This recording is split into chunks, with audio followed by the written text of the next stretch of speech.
Mindset, a daily dose of practical wit and wisdom with a professional educator and trainer, Amazon best-selling author, United States Marine, television and radio host, Paul G. Markle. Each episode will focus on positive and productive ways to strengthen your mindset and help you improve your relationships, career goals, and overall well-being. Please welcome your host, Paul G. Markle.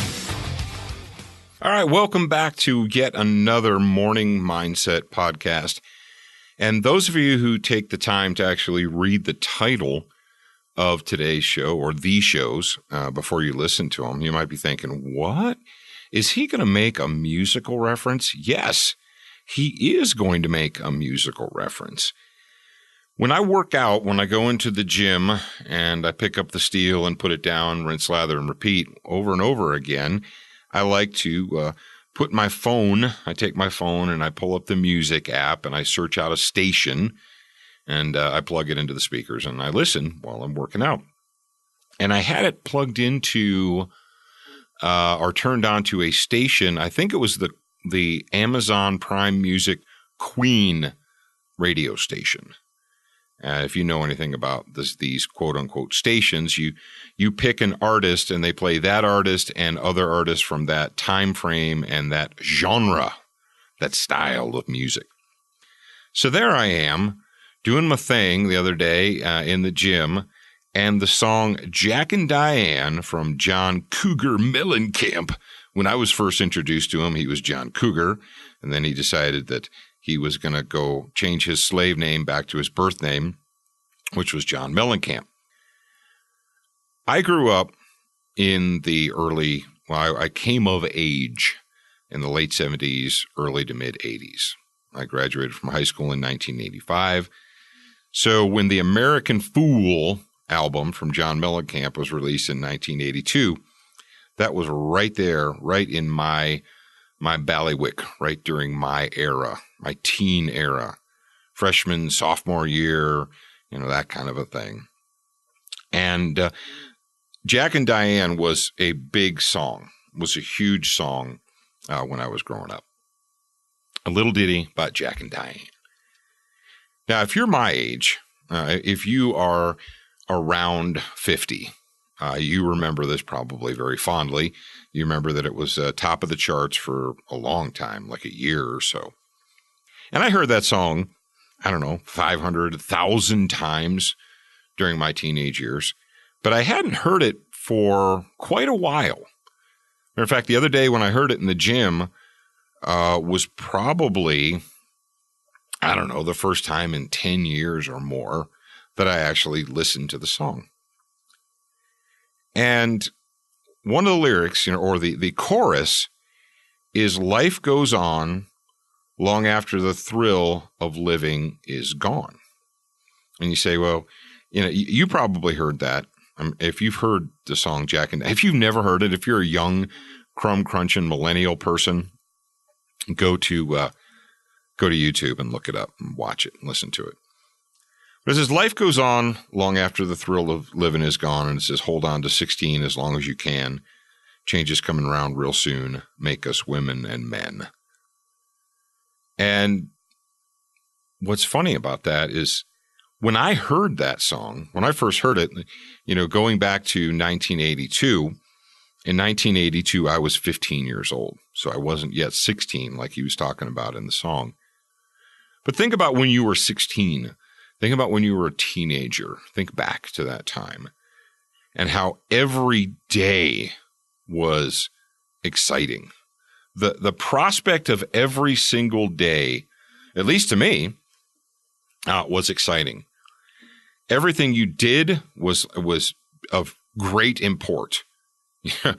What you wore, what kind of clothes you wore, who you talked to, what kind of car you had or didn't have. Everything was of critical importance, right? Every day was an adventure, it seemed.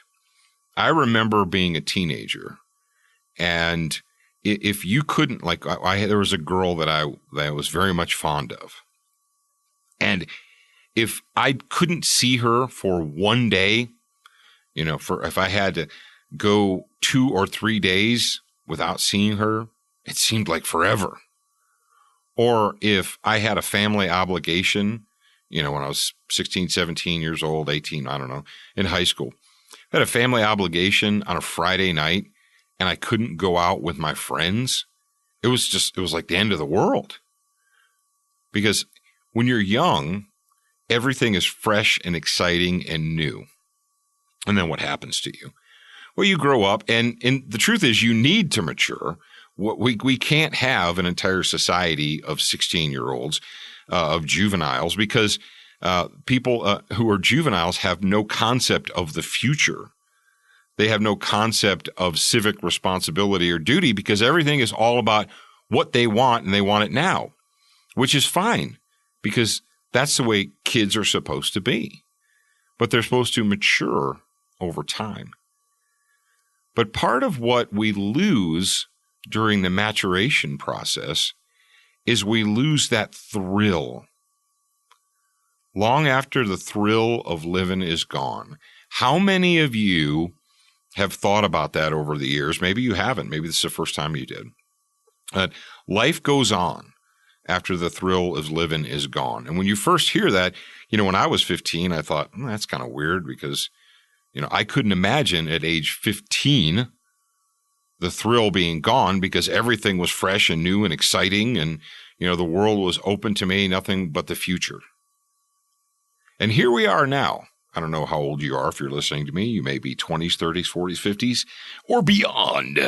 Maybe you're in your 60s or 70s. I don't know. Is there anybody in my audience in their 70s? If so, hey, how you doing? But how do we keep that? How can we keep the thrill of living even though we are way beyond 16?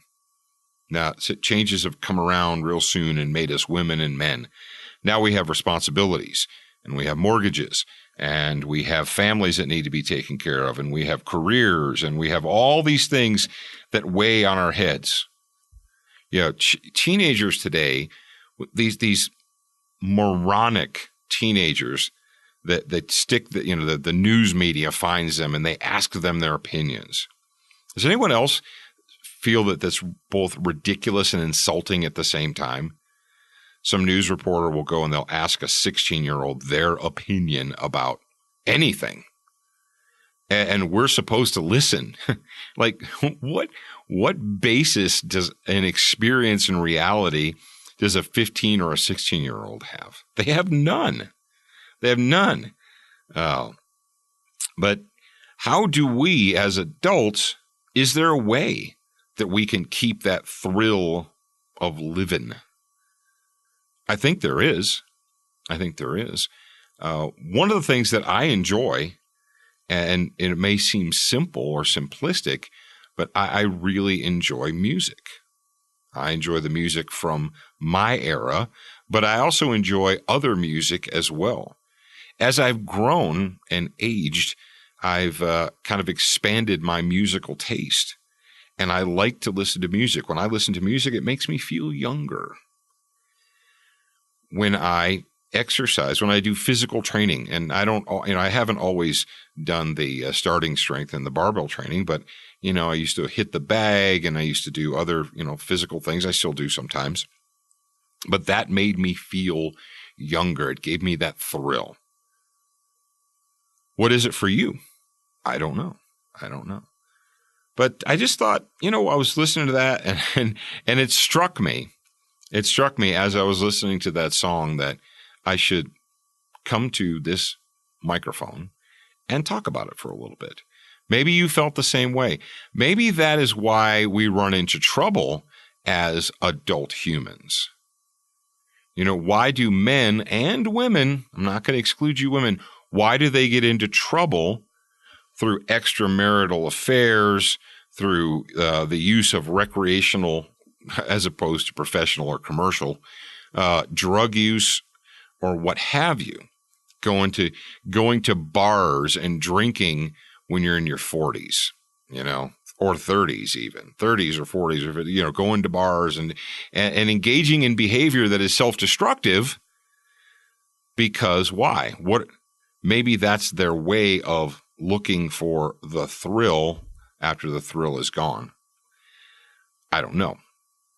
Are there other positive ways that we can look for the thrill, that we can reinvigorate ourselves and make ourselves feel like we have that excited 16, 17-year-old mind again? I think there are. And we talk about those quite often here on the Morning Mindset Podcast. So, all right, ladies and gentlemen, according to the clock on the wall, it's time for me to be quiet and let you guys go to work or get back on with your life, whatever it is you happen to be doing today. I am your host, Paul Markle, and I will talk to you again real soon. Thank you for spending time with us today. To get show notes, submit a topic request, and for more from your host, Paul G. Markle, visit morningmindsetpodcast.com. That's morningmindsetpodcast.com. Please leave a review for this podcast on your favorite podcast player. We appreciate your time and effort, and we look forward to reading your honest feedback.